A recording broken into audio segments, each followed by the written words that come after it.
sahabat kos, kembali lagi nih di live komunitas skincare bersama aku Via. Selamat malam semuanya. Gimana nih kabarnya? Semoga sehat selalu ya teman-teman. Teman-teman, sekarang lagi musim pancaroba dan musim pandemi. Ekstra combo banget gak tuh? Harus selalu jaga kesehatan, keep on masker, hand sanitizer, serta apa teman-teman? Makan teratur dan boost dengan vitamin. Hai, dari mana aja nih? Wah, banyak banget yang nonton. Udah pantengin dari lama ya dan gak sabar lihat live Instagram komunitas skincare hari ini. Teman-teman udah pada tahu belum sih kita mau bahas tema apa di live Instagram kali ini dan narasumbernya siapa? Pasti kalian udah lihat dong dan update di teaser komunitas skincare. Apa masih ada yang belum tahu? Nah, aku kasih tahu aja sekarang, yaitu kita akan membahas tema mengenai menjaga kesehatan kulit dan tubuh. Dengan siapa? Narasumbernya aku kasih clue aja nih, yaitu dokter cantik terkenal di TikTok, Instagram, Bigo. TikToknya aja sampai punya follower 1,6 juta. Bayangin. Terus juga wawasannya luas serta banyak banget videonya di-share oleh teman-teman. Nah, aku langsung kasih tahu aja dokternya, yaitu Dokter Dina Syah. Gimana? Udah pada nggak asing lagi nggak sih sama nama dokternya? Pasti dong, Dokter Dina Syah merupakan dokter estetik dan anti-aging dokter. Beliau melakukan praktek di Rumah Sakit Ibu dan Anak Grand Family serta memiliki klinik yaitu di Dermaglam. Nah, teman-teman yang penasaran sama kliniknya bisa banget kepoin kliniknya di @dermaglam di Instagram. Halo semuanya, apa kabar? Selamat malam. Hai hai. Nah, teman-teman, pantengin terus ya live Instagram komunitas skincare kali ini. Dan seperti biasa, siapkan pertanyaan yang menarik serta seru. Dan kalian bisa banget langsung drop pertanyaan di kolom komentar. Yaudah yuk, gak usah basa-basi lagi. Aku langsung undang aja dokter cantik kita malam ini.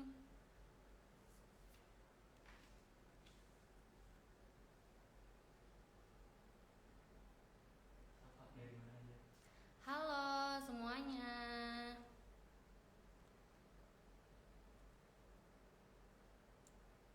Hai.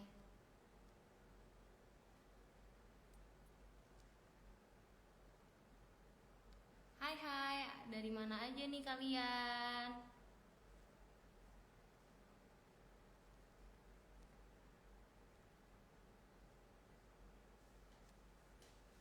Halo teman-teman. Suara aku udah jelas belum sih di kalian?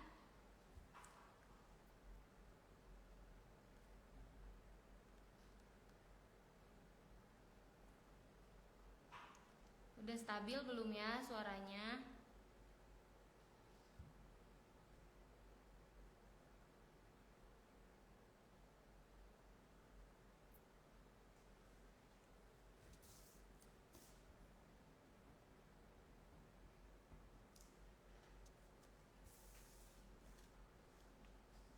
Hai.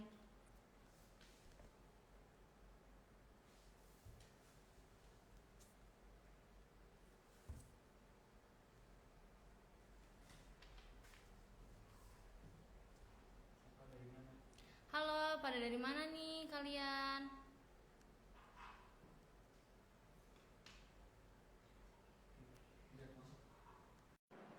Oh, suara aku kecilan ya? Sekarang udah jelas?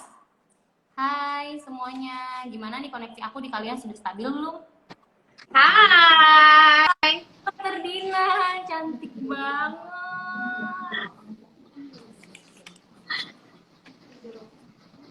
Apa kabar sayang? Baik dokter, dokter kenal nih, nama aku Via, host kali ini di live Instagram komunitas skincare. Oke, salam kenal sayang. Dokter Dina gimana nih kabarnya? Cantik banget dokter. Baik, alhamdulillah baik banget sayang. Lagi bahagia. Wah, kelihatan merona-rona ya dokter ya. Dokter, sebelumnya suara aku udah stabil belum nih dokter? Koneksi suara dan gambarnya sudah jelas? Suaranya udah jelas sih. Udah jelas oke. Gambarnya juga oke. Oke, baik. Dokter Dina, sedang apa sih kesibukannya kali ini dan apa kabar dokter?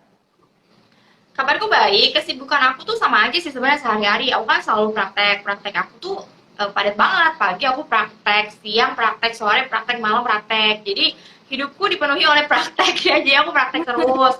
Paling kalaupun di sela-sela kegiatan praktek ya paling aku bikin-bikin video edukasi kayak gitu. Itu aja sih. Dokter Dina terkenal banget nih di TikTok dokter. Masa? Disebutkan TikToknya aja 1,6 juta dokter. Viral banget di mana-mana. Setiap ngeliat upload pasti ada dokter Dina nih. Masa? Oh gitu ya? Jangan bosan ya. Iya, dokter katanya punya ini nama julukan dari fans-fans. Apa tuh kalau boleh tahu? Nama apa? Mau namanya katanya suka pada panggil Mama Dina. Mama Dina apa Mama Dina? Oh ya ampun. Iya, kalau ada fans-fans aku tuh mau jadi anak ke-1, anak kedua, anak ketiga, ada yang anak ke-100, ada anak yang ke-1000, ada yang bayi imut, ada yang bayi ajaib gitu. Jadi lucu-lucu semuanya tuh, bayi-bayi gitu, anak-anak lucu.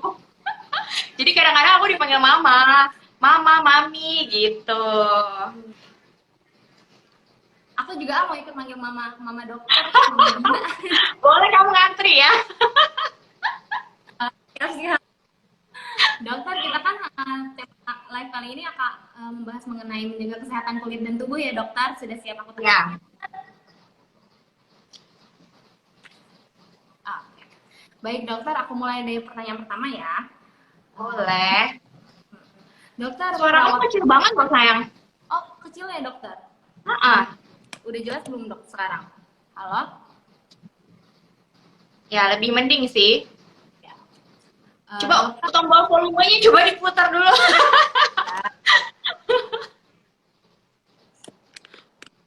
sekarang udah sedikit mendingan dok? Udah Ya, jelas? udah mendingan sih. Ha. Dokter, kalau aku boleh tanya, perawatan kulit orang kan berbeda-beda. Nah, itu ditentukannya oleh faktor apa sih dok, patokan utamanya? Jadi intinya sebenarnya kalau kita untuk merawat kulit ya, terutama kulit wajah, kita tuh intinya yang pertama kali harus tahu dulu jenis kulit wajah kita. Gitu, jangan sampai asal-asalan beli. Misalnya, oh teman aku pakai produk A, aku juga deh coba pakai produk A, padahal belum tentu jenis kulit kamu sama dengan teman kamu gitu. Intinya yang pertama harus tahu dulu jenis kulit.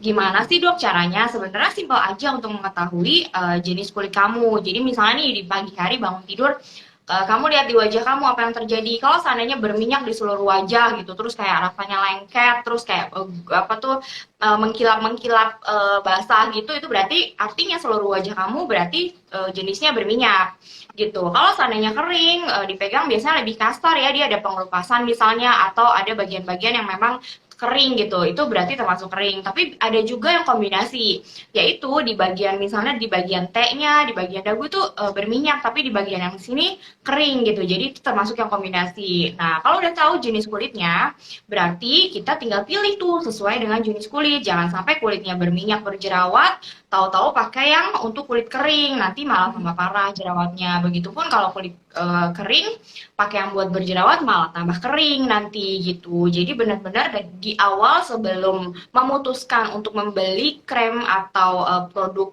tertentu itu harus tahu dulu jenis kulitnya. Oke, baik dokter. Nah, dokter kalau misalnya muka sudah mulai timbul jerawat, benjolan-benjolan pada kulit, serta masalah-masalah jerawat, masalah-masalah kulit lainnya maksud aku, itu harus langsung ditanganin ke dokter apa lebih baik ditanganin sendiri dulu? Ditanganin sendiri tuh artinya beli produk sendiri yang beredar di pasaran gitu ya. Iya, Oke, jadi gini, buat kulit kita kan sebaiknya jangan coba-coba ya, jangan main asal-asalan beli. Lebih baik sih saran aku dari sebelum timbul gejala apapun atau bahkan kalau sudah timbul muncul kayak tadi beruntusan atau jerawat atau kulit kering dan lain-lain, sebaiknya konsultasi dulu ke dokter. Karena dokter yang lebih mengerti kan kondisi kulitnya. Jadi begitu dokter ngeliat itu nanti akan disarankan untuk misalnya treatment apa, atau misalnya nggak mau treatment ya coba skincare apa yang memang cocok untuk untuk jenis kulit kamu gitu. Kadang-kadang orang kan ada juga yang bahkan dia udah tahu kulitnya seperti apa tapi tuh tetap nggak tahu gitu jenis kulitnya apa gitu. Jadi lebih baik konsultasi sama yang ahlinya. Jadi kamu nggak tersesat gitu loh. Jangan beli asal-asalan. Jangan sampai kamu nanti oh coba dulu deh pakai produk A, beli di mana gitu misalnya. Ternyata malah nggak cocok, malah bikin muka kamu tambah parah. Nantinya pengobatannya akan lebih susah lagi. Jadi lebih baik di awal sebelum terjadi apa-apa, lebih baik konsultasi dulu. Hmm. Pencegahan di awal ya dok yang terpenting ya dok. Mm-mm. Iya. Dokter, kalau kayak gitu ada nggak sih makanan atau asupan nutrisi, suplemen lah yang bagus untuk perawatan kulit? Oke, jadi gini, intinya adalah untuk perawatan kulit kita, untuk menutrisi kulit kita harus mengkonsumsi makanan yang tinggi vitamin. Vitamin apa aja sih dok yang bagus? Antara lain vitamin C, vitamin E, zinc, seperti itu. Kalau seandainya kamu rajin makan buah-buahan, rajin makan sayur-sayuran, itu udah cukup memenuhi kebutuhan sehari-hari. Otomatis kalau rajin minum makan buah-buahan, sayur-sayuran, otomatis kulitnya pasti akan terlihat lebih sehat gitu. Tapi kalau aku nggak suka buah dok, aku nggak suka sayur dok, ya udah diganti aja dengan suplemen. Contohnya ya tablet vitamin E misalnya, terus tablet vitamin C kayak gitu, zinc boleh gitu. Jadi setidaknya kalau nggak suka makanan yang tinggi antioksidan tadi bisa digantikan dengan obat minum gitu. Oke, baik. Dokter, kalau boleh tahu, usia berapa sih penggunaan skincare yang tepat?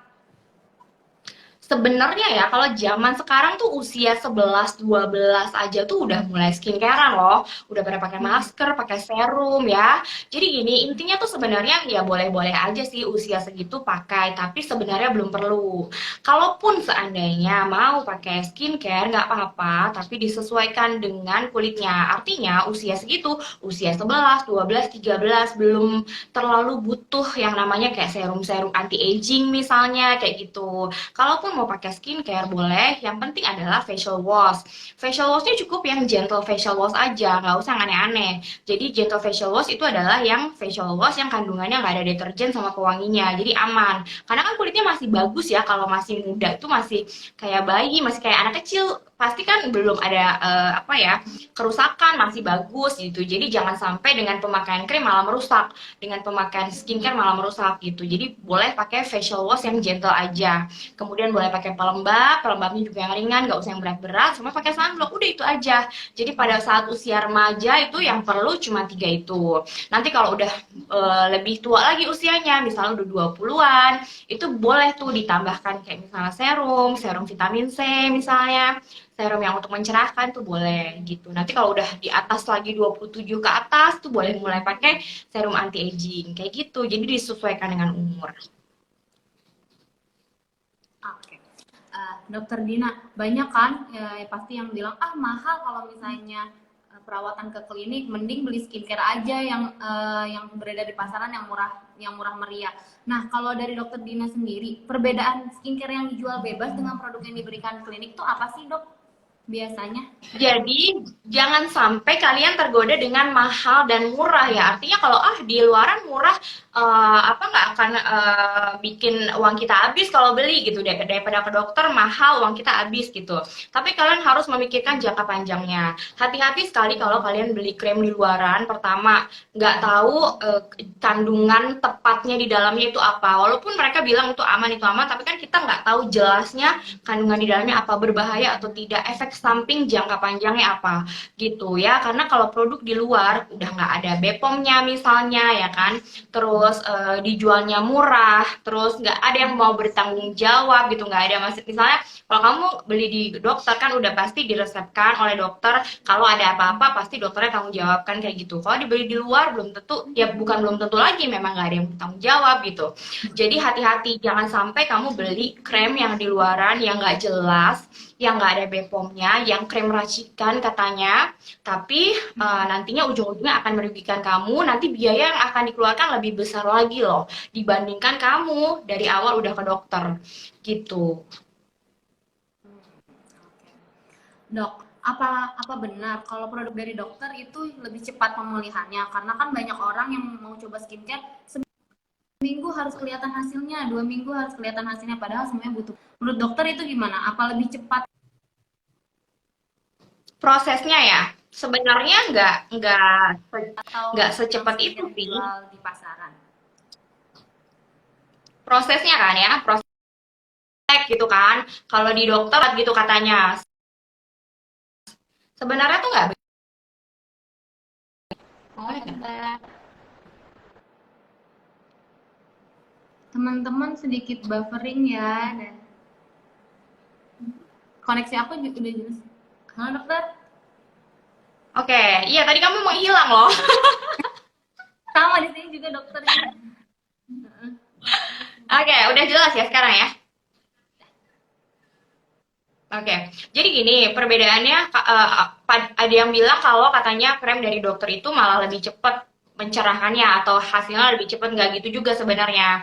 Tapi memang dosis yang diberikan oleh dokter itu kan sebenarnya sesuai dengan indikasi. Artinya misalnya nih, oh ada flek, oh berarti dokternya ngasih krim ini sesuai dengan dosisnya yang dibutuhkan gitu. Biasanya kalau di dokter itu memang dosis yang diberikan adalah dosis pengobatan gitu. Sebenarnya hasilnya tuh sama-sama aja sih, hasil yang di apa butuh waktu, tetap butuh proses, nggak bisa instan juga, nggak bisa 2-3 kali langsung kelihatan, harus butuh proses kurang lebih, bagusnya sih 1 sampai 3 bulan dulu gitu. Malah sebenarnya kalau orang-orang yang agak bandel ya beli krem di luar terus 1-2 kali langsung kinclong kan mukanya itu pakai krim yang abal-abal, iya nggak sih, daripada yang di dokter gitu. Jadi enggak, itu berarti pernyataannya salah ya. Krem dari dokter nggak langsung kinclong segitunya enggak, tapi tetap butuh proses. Semua butuh proses, nggak bisa langsung instan gitu. Dokter, tapi kan banyak yang bilang, ah nggak mau ah pakai krim dokter, nggak mau ah ke klinik, selain biayanya mahal, udah gitu bikin kecanduan lagi. Nanti kalau misalnya nggak pakai, muka malah bakal meradang. Itu gimana sih dok? Statement-statement kayak gitu gitu. Sebenarnya gini, kalau nih ya, kalau misalnya ada pasien datang dengan keluhan berjerawat parah, itu dosis yang diberikan oleh dokter biasanya dosis untuk pengobatan dulu. Jika nanti jerawatnya sudah membaik, sudah kempes, sudah kering, pasti dosisnya diturunkan pelan-pelan, gitu. Kita kan juga nggak mau ngeracunin pasien ya dalam tanda kutip, jadi pasti dosisnya diturunin pelan-pelan sampai pasien tersebut tidak perlu lagi pengobatan. Setelah itu biasanya kadang-kadang nih pasiennya udah mulai males lagi cuci mukanya, udah makannya sembarangan lagi, tidurnya udah begadang lagi gitu. Karena banyak sekali faktor ya, bukan karena ketergantungan krem gitu. Karena jerawat itu munculnya banyak sekali faktornya, bisa dari makanan, bisa dari pola tidurnya, pola hidupnya dan lain-lain. Jadi sebenarnya balik lagi ke habitnya pasien itu sendiri gitu. Jerawat muncul lagi kenapa? Ya banyak faktor tadi, bukan karena semata-mata berhenti krem. Kalau krem udah pasti sama dokternya diturunkan dosisnya sampai akhirnya berhenti karena memang pengobatannya sudah selesai gitu. Nah, setelah itu kan bagaimana caranya dia merawat sehari-hari wajah dia gitu. Jadi sebenarnya kembali lagi ke pola hidup dan pola makanan masing-masing dari kita ya dokter Betul, ya. Krim itu betul. untuk membantu proses Membantu. secara cepat, lebih Iya, baik. Nah, dokter, kalau misalnya krim apa sih yang harus dihindari di suatu skincare? Semisal yang lagi viral itu steroid ya dok ya. Kalau steroid itu kayak gimana sih dok? Banyak juga nih yang belum tahu mengenai oke. hal. Mm-mm. Jadi steroid ya atau kortikosteroid ya sebenarnya memang kalau dari resep dokter biasanya diberikan untuk pengobatan tertentu. Contohnya misalnya flek yang parah banget disertai dengan iritasi dan lain-lain itu pasti diberikan kortikosteroid untuk meredakan iritasinya, untuk supaya fleknya tidak bertambah parah itu udah pasti ada campurannya tapi dosisnya sesuai ya. Tapi di luaran kadang-kadang disalahgunakan itu dicampur ya kortikosteroidnya atau steroidnya dicampur dengan lotion-lotion whitening tuh yang buat badan. Akhirnya digunakan di body, yang terjadi apa? Jadi stretch mark semuanya di tangan, di kaki karena corticosteroid mungkin dosisnya itu kan tidak terukur ya. Kalau di dokter kan udah pasti oh dosisnya terukur, oh sekian buat ini gitu kan. Kalau di luar yang abal-abal udah pasti dia asal-asalan nyampur aja dosisnya mungkin tinggi, dipakailah tuh di body ya kan. Berharap kulitnya jadi kinclong, mulus, putih, malah jadi stretch mark, malah jadi pecah-pecah, malah jadi rusak gitu. Hati-hati sekali, makanya kalian jangan beli krem abal-abal, lebih baik di dokter atau setidaknya misalnya udah mau beli, oh mau beli krem ini, tapi tanya dulu deh ke dokternya. Nggak apa-apa kok, dokter itu kalau kamu misalnya nggak beli kremnya dia, nggak apa-apa, kamu mau konsultasi doang, kamu bawa krem dari luar, dok aku mau tanya produk ini menurut dokter gimana, itu pasti akan diberikan penjelasan sejelas-jelasnya gitu ya. Jangan sampai nantinya kamu yang rugi sendiri, kasihan kulitnya nanti kalau udah sering mah udah rusak, nggak bisa loh diperbaiki seumur hidup loh itu. Iya, biasanya kalau kayak gitu nggak bisa kembali ke mulus lagi, memudarkan seperti itu ya dok. Ya, paling bisa lebih pudar sedikit, terus ya lebih halus sedikit, tapi tidak bisa sembuh sempurna. Oke dokter. Dokter, sekarang kita ke sesi kedua yaitu pertanyaan dari viewers ya dokter. Oke. Dokter Dina, ini ada pertanyaan dari @leovieta18. Dok, kalau pori-pori besar perawatannya gimana sih? Apa boleh pakai foundation? Maksudnya di sini apa boleh yang jerawatan atau wajahnya bermasalah boleh nggak sih pakai make up? Oke, jadi gini sebenarnya kalau memang wajahnya lagi bermasalah, lagi berjerawat, lagi radang, sebaiknya memang nggak boleh make up dulu. Karena itu kan kalau lagi radang itu kan kulitnya panas ya, pori-pori juga terbuka. Terus kamu timpa make up, nanti menyumbat pori-pori, terus abis itu memperparah jerawatnya. Terus kelenjar minyaknya juga kan tetap berproduksi, nanti nyampur tuh sama si foundation segala macem, bisa bikin jerawat yang baru gitu. Jadi saran aku kalau seandainya sedang berjerawat, sedang radang, lebih baik tidak usah make up dulu. Tapi kalau kepaksa banget, tapi nggak bisa dok, itu pekerjaan harus banget make up. Ya udah nggak apa-apa, tapi skincare-nya harus dipakai dengan benar dan bersihkannya harus sampai benar-benar bersih. Jadi cara bersihkannya itu harus double cleanser ya. Dengan awal misalnya pakai yang kayak milk cleanser kayak gitu, terus atau apa tuh namanya yang micellar water atau oil balm lah segala macam kayak gitu-gitu. Habis itu ditambah lagi pakai facial wash, jadi double ya, harus diangkat sampai benar-benar bersih gitu. Setelah itu jangan langsung tidur, harus pakai skincare-nya yang untuk malam harinya supaya tidak apa ya, tidak bertambah parah radangnya gitu. Setidaknya meredakan jerawatnya, mengurangi kadar minyak di wajahnya gitu. Jadi tetap terjaga kondisi wajahnya. Kemudian di pagi hari juga sama, tetap pakai skincare pagi harinya.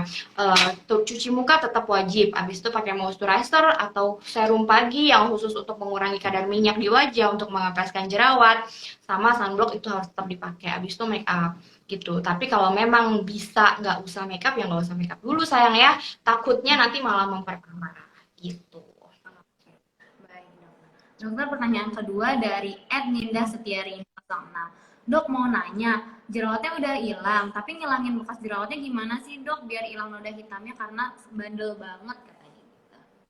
Oke, jadi gini sayang ya, kalau mau menghilangkan bekas jerawat, syarat yang paling penting adalah jerawatnya nggak boleh muncul lagi di tempat yang lain. Karena kalau pada saat kamu lagi ngilangin bekas jerawat nih, tahu-tahu muncul jerawat lagi, jadi kayak nggak selesai-selesai. Kesannya tuh kayak, kok nggak hilang-hilang sih bekas jerawatnya? Padahal sebenarnya yang dulu tuh udah mau hilang, tapi yang baru muncul lagi gitu. Jadi kayak nggak selesai-selesai gitu. Yang kedua, itu kamu boleh lakukan eksfoliasi atau pengelupasan kalau mau di rumah aja boleh pakai AHA dan BHA itu 2 minggu sekali gitu. Kamu boleh lakukan pengelupasan. Tapi kalau seandainya kamu bisa ke klinik, lakukan chemical peeling itu sebulan sekali oleh dokter gitu. Jadi diangkat sel kulit matinya, terus dicerahkan. Biasanya diberikan vitamin-vitamin tertentu untuk mencerahkan atau untuk menghilangkan bekas jerawat. Kemudian setelah itu kamu harus pakai sunblock. Jadi untuk melindungi supaya nggak bertambah parah tuh item-itemnya.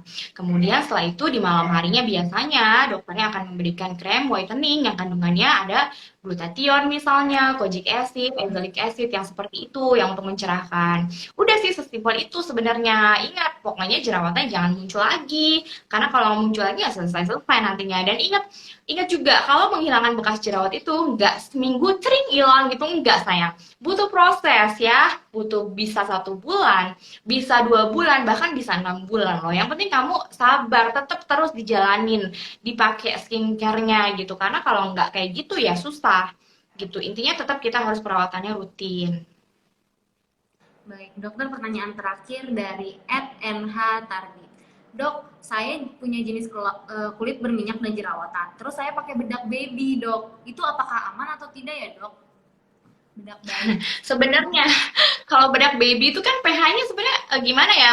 Baby kamu tahu kan kulitnya baby gimana kan? Nggak ada masalah, halus, lembut dan lain-lain. Sedangkan beda dengan kulit kita yang udah dewasa gitu. Jadi sebaiknya memang pakai bedak tuh disesuaikan dengan usia kamu. Jangan pakai yang bedak baby gitu. Karena takutnya nanti malah jadi masalah buat kulit kamu. Yang penting kamu udah tahu dulu jenis kulit kamu apa. Habis itu kamu pilih skincare yang sesuai. Termasuk make up juga harus yang sesuai. Sesuaikan dengan usia kamu ya. Jangan pakai bedak baby, nggak sesuai sayang ya. Gitu.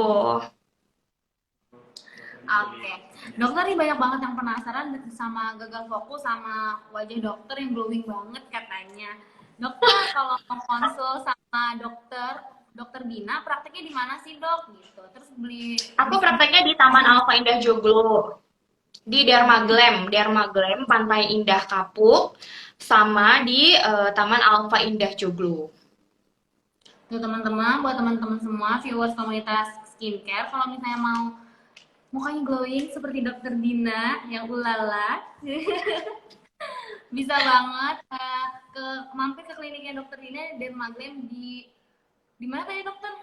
Di Taman Alfa Indah Joglo, sama di Rumah Sakit Grand Family Pantai Indah Kapuk. Nah, rumah sakit Grand Seni. Bisa nih foto-foto sama dokter Dina juga, siapa tahu ikut viral. Udah kayak artis ya. Bikin TikTok bareng ya dok ya. Aku pengen Boleh tiktokan bareng.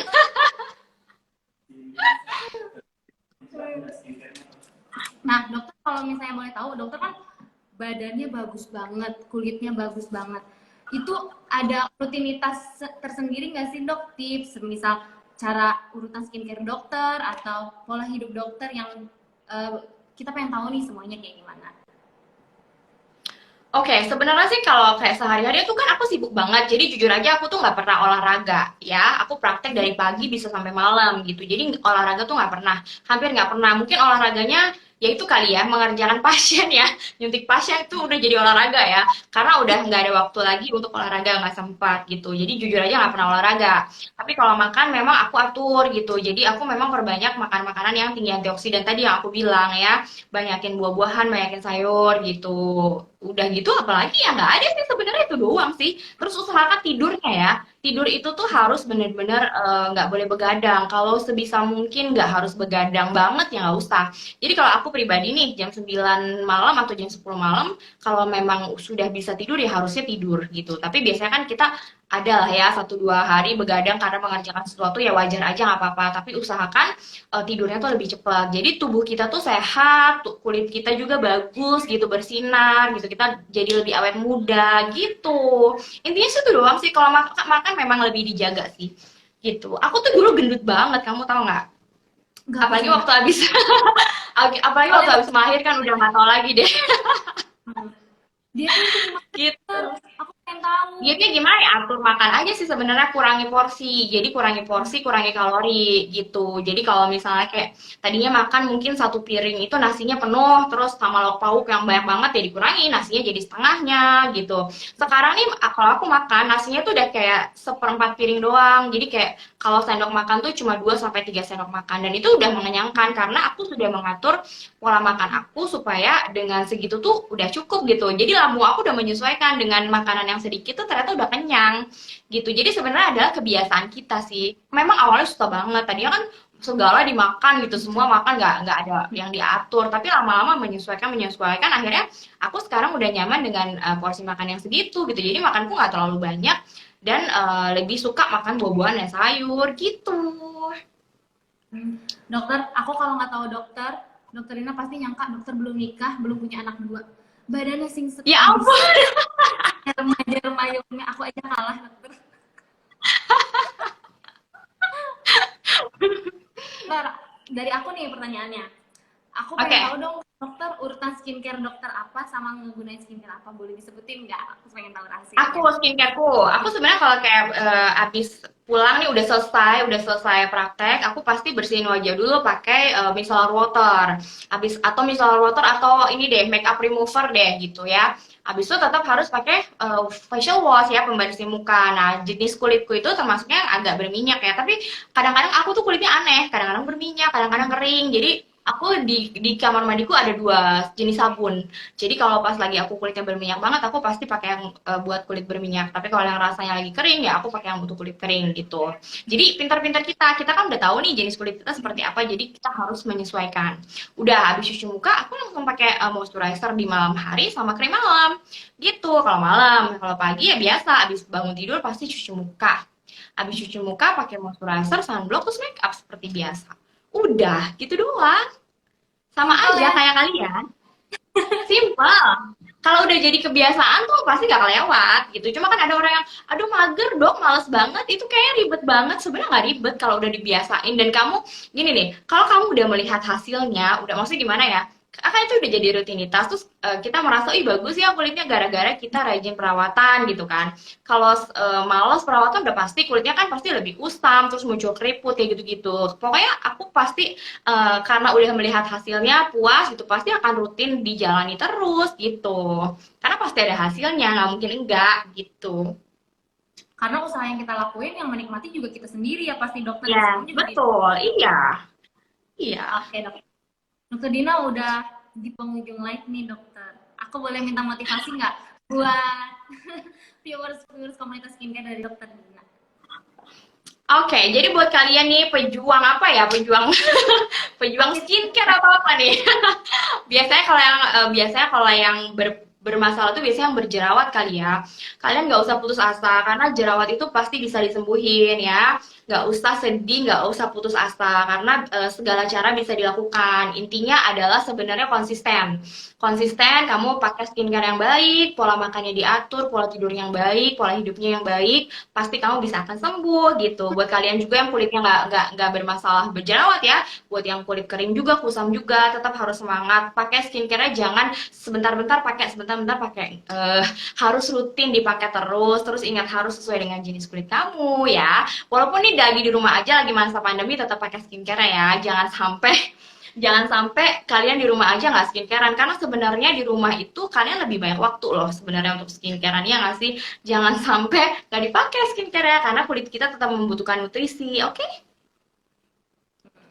Oke, terima kasih dokter Dina sudah meluangkan Terima waktunya. kasih sayang. Live bareng komunitas skincare seru banget dokter. Akhirnya aku bisa ketemu walaupun secara virtual aja. Aku ikutin dokter di TikTok. Jangan lupa teman-teman follow TikToknya dokter Dina, dokter cinta ya dokter ya. Bukan Bukan dokter dokter, cinta. bukan dokter cinta TikToknya. Seru banget, jogetnya asik banget.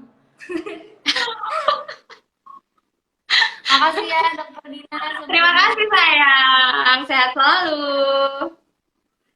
Kasih dokter, selamat malam dokter.